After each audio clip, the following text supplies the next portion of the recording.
bu ñu demee ba léegi sax élèves yi aussi boo demee ba sa maître bu la xasee nga mer mais ça c'est grave sa maître xas la nga mer nga ne lu tax sa maître di lay xas mais ça c'est extra ça yow lay dax quel ban art martial la ñun ñi xam ne léeg-léeg dañ la daan xët rël ñun balaa ñu doon gën a kontaan sa maître bi pini la nga ne oy le maître m'a puni aujourd'hui man mi perturbateur laan balaa ma doon gën a am jàmm maître bi puni ma dam ci daan sawar parce que c'est le maître qui m'a sanctionné aujourd'hui waaw c'est ça mais buñ demee ba élève yow sa maître bu la xasee nga mer bu la nee ne defaral sa ceinture nga mer mais ça c'est grave sa maître mais loolu mooy taalibe buñ demee bay élève taxaw ne man du ma tarbiyu kenn looy utati ci art martial non nañoo xam te dëgg les gars looy utati ci art martial du ma tarbiyu kenn du ma ko tarbiyu le maître il est là juste pour t'accompagner même bu la forcer nii c'est pour lu baax ci yow rek la bëgg toujours moo ko gis nga élève boo nekk salle nga nekk fa at sa maître mosula ngay entraîne régulièrement maître bu ñëw di lay entraîner régulièrement vous êtes tout le temps sur le tapis mosula corriger xoolaatal sa bopp am na lu xew c'est la vie qu'il y a quelque chose qui va pas forcé nit bu lay jàngal daf la war di corriger daf la war di xas daf la war di def yenn xas boobu du pour saboter la wala def te faire du mal c'est que il veut que tu avances moo tax muy waxee ak yow noonu waaw parce que day xam ne kii waroon na romb fii man sama élèves yi amoon na temps dañ naan dama leen bañ bu ñu demee compétition parce que man bu ma la yóbbee championnat ma jàngal la préparer la lépp boo defee noo xam ne man jàngaluma la ko immédiatement damay mer bu ma la bàyyi yow gars yi bu ñu lay jox ay 7 sur 10 man boo moytu 3 sur 10 laa lay jox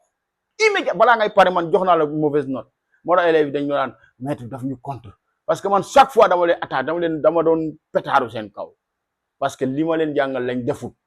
mais bu ñu nee yow maître bi yow nga jàngal sa élève mu leen ne élève bii lii mu def du noonu naa non du noonu waaye bàyyi ma sàccal ko ndax mu jël premier c'est grave te loolu moo nekk ci compétition yi c'est fédération yi ngay gis ni loolu moo fa nekk sàccante xeex xuloo waaw nga gis maître yi nga nekk juge arbitre di noter fii sa élève yëg ci tapis bële au lieu nga xool ki nga war a noter fi nga xool sa élève bi lan lay nga gis ñenn ñi naan nii parce que sa élève la c'est grave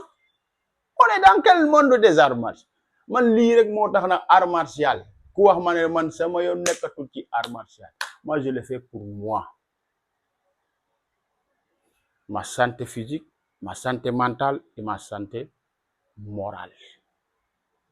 mais li taxaw man li ma gisoon ci art martial cette aura qu'on voyait envers si jóge ci maître amatul fédération yi compétition moo mel ni xeex rek lañ fi nekkee lu ko indi sport moo tax toujours ma ne le sport ne regroupe pas le sport divise ku la wax ne le sport day regrouper dañuy nax tubaab bi rek ñoo ko fi indi le sport divise l'art martial qui a ton ennemi principal c'est toi dañ lay jàngal pour que tu arrives à contrôler tes émotions arrive à dominer tes faiblesses on développe le courage en toi la force intérieure en toi alors que le sport lépp lu ñu lay jàngal c'est pour que tu sois plus fort que l'autre yow lépp li ngay def naka laay def ba gën a aay naka laay ba nokk kii naka laay gën a tu t'oublies toi-même tu ne travailles pas ton intérieur moo wax tous les sportifs boo leen xoolal seen comportement rek ñu jubéri xoolal seen boo nekkee ak ñoom rek si tu es un vrai pratiquant d'art martial comprendre les principes fondamentaux des arts martiaux wallaay boo fréquenter les sportifs rek martial xool leen seen comportement da nga yéemu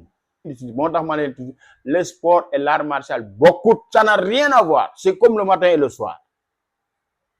voilà kële dañ lay tàggat pour que nga mën yaa gën a ñu ne la yaa gën a aay yaa gën a fort raison pour laquelle sa compétition bu jeexee ñu teg la ci podium bi sur 100 personnes ñu ne tu es le premier tu es le plus fort tàgg la yuuxu la aniin nga commencé nag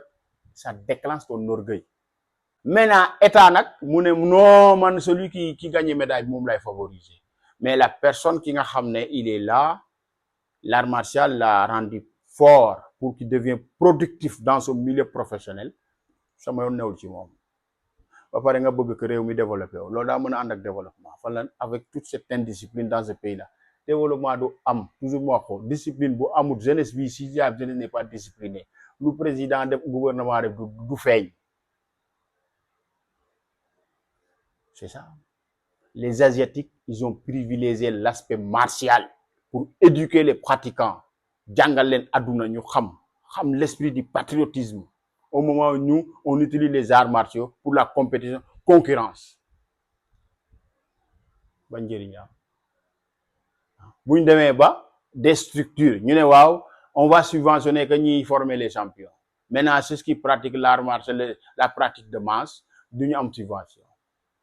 mooy ñi nga xam ne dañ leen di tàggat pour ñu nekk des vrais hommes dans la société mën a productif dans le milieu professionnel ñu ne non yéen du ngeen laal ci subvention yi ñu ne nan ñooy laal subvention ñi nga xam ne dañuy dem compétition di gagner ay médailles ñoom la ñuy jox subvention. moo tax toujours ma xoo ñi nekk ci médias yi di wax du ñu wax luñ mën a tax suñu art martial bi ñi ñu jox ko cër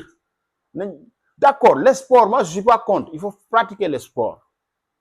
mais l'aspect martial l'aspect éducation valeur philosophique nañ koy waxtaanee. Il faut que la population bi xam ñëpp ñu ci bëri dans la population ñu foog ne art martial pour xeex la parce que luñ ci gis médaille dóorante loolu rek mais l'aspect éducation formation de l'homme de développement personnel duñ ci wax voilà donc c'est dommage voilà donc man moom mon combat c'est de faire découvrir cet aspect ñu gën a góorgóorlu vraiment di encourager les pratiquants d'arts martiaux. Continuez leen ngeen pratiquer. Il ne faut pas vous laisser impressionner par ceux qui gagnent les médailles. Il ne faut pas vous impressionner par ceux qui collectionnent des grades. Pratiquez leen ko pour seen wér-gu-yaram, seen santé physique, seen santé mentale, seen santé morale. Pratique bu ngeen ko defee di ngeen gis un changement ci seen comportement, seen jikko, seen lépp day reflété wu nit ñi gis loolu ci yéen.